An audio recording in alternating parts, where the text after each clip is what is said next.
Alors déjà pour les spoilers, je vais revenir à la scène de début. Il y a deux Arabes que j'imagine musulmans qui sont en train de manger, qui protègent une sorte de temple où il y a des mecs que les Kingsman veulent trouver. Les Kingsman arrivent, flinguent ces deux mecs, commencent à faire exploser le bâtiment à 2-3 endroits et des explosions sortent des lettres qui viennent former des titres du genre produit par, réalisé par, etc. Et étant donné que ça c'est des conflits qui sont actuels, qui sont quand même un peu complexes, dans un film décomplexé comme ça, etc., qui joue sur les trucs irréels, etc., cette part de réel là qui arrive dans le film, j'ai trouvé assez moche et que, comme j'ai dit, que ça poussait au choc des civilisations, à monter les peuples contre les autres, etc. Et j'ai pas trouvé que c'était très fin, ce qui est dommage. Après, par contre, ce que j'ai adoré, c'est la scène de l'église qui est mortelle à souhait. Tout le monde commence à s'entretuer et ça part dans tous les sens. Cette scène d'action, comme je l'ai dit, la caméra, elle tremble pas dans tous les sens, même si elle tremble un peu, on voit très bien ce qui se passe. Je crois, je veux pas dire de bêtises, je crois que c'est un plan séquence, mais elle est tellement rapide qu'il faudrait que je le revoie. La caméra part dans tous les sens, elle fait le tour des personnages, elle va à un endroit, elle revient, etc. Et je n'ai pas vu de coupe. Alors il y en a sûrement vu, parce qu'à mon avis c'est impossible de faire un plan séquence comme ça, parce que ce serait trop compliqué. À mon avis il y a des coupes, les coupes je les ai cherchées, je les ai pas vues. Il n'y a jamais un personnage qui passe devant la caméra et qui pourrait justifier une coupe. Il n'y a jamais la caméra qui bouge d'un coup, qui fait un flou pas possible et qui pourrait faire qu'il y ait une coupe à ce moment-là. Il n'y a pas de truc comme ça, tout est à peu près net. Donc vraiment, je sais pas combien ça fait, vraiment mortel. Le personnage de Samuel Jackson, génial. Il y a juste le fait qu'ils osotent, je trouve que c'est un peu en trop. Après, bon, certains trouveront que c'est bien, donc bon, ça m'a pas dérangé plus que ça. Et puis j'ai bien aimé aussi son plan. Voilà. Pour une fois que le méchant veut détruire le monde, entre guillemets, pour une bonne raison, là la raison, c'est que c'est un ancien écologiste, un milliardaire qui a investi dans l'écologie et qui s'apercevait que finalement les hommes on n'arrivait pas à les faire changer et que l'écologie c'est trop tard, on peut plus revenir en arrière en gros avec les hommes comme on les a. Donc ce qu'il veut faire lui, c'est éradiquer quasiment toute la population humaine. Comme c'est la population humaine qui est responsable de tout ce qui se passe au niveau désastre écologique, il éradique l'humain. Comme quand une personne est malade, il a chopé un virus, il est malade, t'éradiques le virus, la personne va mieux.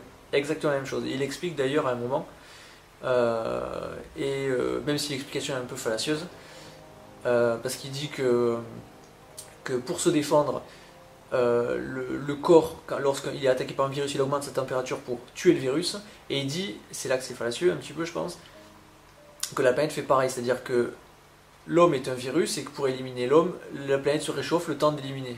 À mon avis, c'est pas ça, mais l'image est jolie, je trouve. Samuel Jackson, le méchant qui, à chaque fois qu'il voit du sang, parce que c'est dans sa logique, c'est pas un gimmick à 2 balles à chaque fois qu'il voit du sang, il se sent mal. S'il est pour l'écologie, il est pour la vie. Et s'il veut tuer les gens, c'est pas parce qu'il aime tuer les gens, c'est parce que pour lui, c'est une nécessité d'éradiquer une partie de l'humanité pour sauver le monde. Autrement dit, c'est logique qu'il soit sensible comme ça, donc ça c'est vachement bien. L'assistante du méchant, elle est mortelle, elle est jouée par une française justement, dont j'ai oublié le nom. Elle est jouée par une française, elle a plus de jambes, à la place elle a 2 prothèses comme les handicapés qui courent aux Jeux paralympiques sur le 100 mètres, etc. ont aux jambes, sauf qu'en fait elles sont en métal et qu'il y a des lames dedans. Et elle fait des trucs mortels. Dans la BD, j'ai lu que c'était un garçon. Là c'est une fille, ça passe vachement bien, vraiment c'est mortel. La mort de Harry, elle est soudaine, on s'y attend absolument pas, et vraiment elle est mortelle. Il y a le gentil qui se fait attraper par le méchant, il lui dit ouais vous allez penser à 10 000 façons de me tuer, moi je vais penser à 10 000 façons de m'échapper, et finalement je vais réussir à m'échapper. Et le mec lui dit non c'est pas ce genre de film, il lève son flingue, il lui met une balle à la tête, et c'est comme Harry était un personnage qui est sorti de situation de ouf, qui vient juste de massacrer toute la population d'une église, pas lui tout seul, mais presque. Et là il se retrouve, il se meurt d'une balle à la tête, on s'y attend absolument pas, et là on se dit crotte. Et franchement, c'est vachement bien joué, c'est vachement bien fait. Ça manque d'épique, évidemment, mais si on avait mis 2-3 ralentis, la musique qui va avec, etc., ça aurait pu être une surprise. Donc voilà, il y a des choix à faire. Dans le ton, je trouve que c'est très proche de Kick-Ass, à ceci près que dans Kick-Ass, on a toujours un élément de réel qui vient casser le délire. Du coup, ça fait une rupture de ton qui est vachement bien. Et là, dans celui-là, on est beaucoup plus dans le délire, on est beaucoup moins dans cette rupture de ton. Malgré tout, il y a les deux éléments, la mort de Harry, qui est une rupture de ton, et on en a un deuxième qui est à la fin, on se marre en voyant les mecs qui sont à Rio en train de se battre. Il y a les mecs bodybuildés là, et un petit maillot moulant qui se battent contre les filles en bikini machin. Enfin, il y a une imagerie de notre époque. On est au summum du superficiel, et ce superficiel s'entretue. Et pour ceux qui ont du mal à supporter ce côté hyper superficiel dans notre monde moderne, c'est assez marrant. Et le truc, c'est qu'il y a une rupture de ton avec la mère qui veut tuer sa gamine. Et la gamine, elle pleure. Et là, du coup, à ce moment-là, on rigole absolument plus. Après, on repart sur les mecs à Rio qui s'entretuent, ça c'est marrant. Et on revient à la gamine, et là, c'est plus marrant. Donc ça donne un peu de force émotionnelle au film, parce que souvent, les films marrants, on n'arrive pas à... On en rigole, mais on n'arrive pas à être pris dans l'histoire, parce que justement, il n'y a pas d'enjeu dramatique. Et là, ça met des enjeux dramatiques. Donc ça, c'est vachement bien. Le plan final, quand tout le monde explose, ce que je viens de dire, mort de rire, quand les têtes de tout le monde explosent en feu d'artifice avec une musique d'opéra, ou je sais pas comment on dit, une musique classique, c'est juste mortel. Franchement, c'est génial.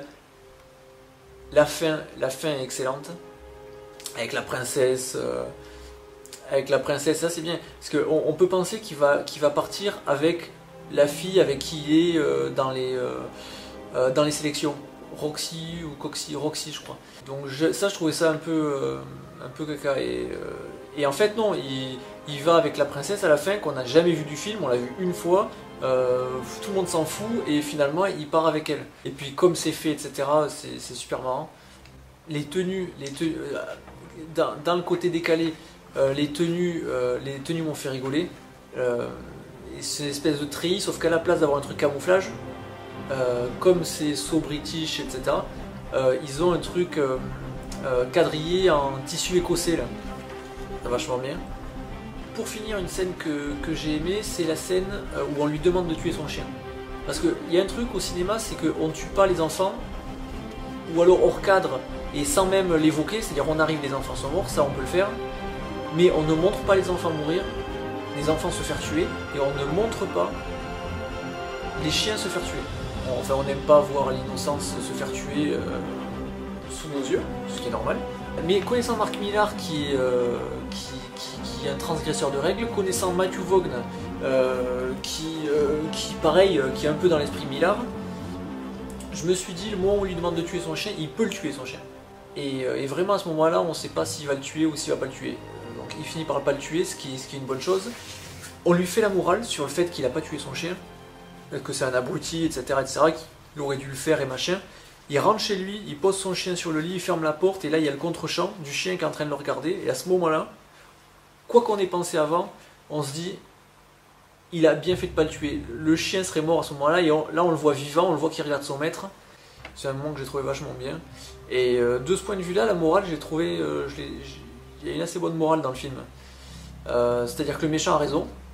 Il faut éradiquer une partie. On est trop nombreux et le problème c'est l'homme. Il a raison. Là où il n'a pas raison, c'est dans les solutions, évidemment.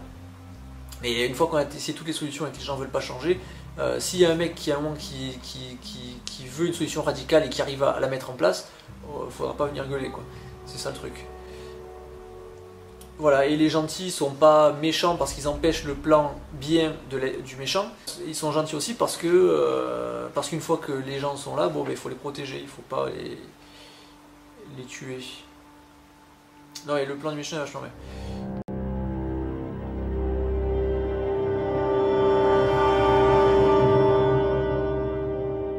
Pour l'anecdote, le logo de Marv, la boîte de production de Matthew Vaughn,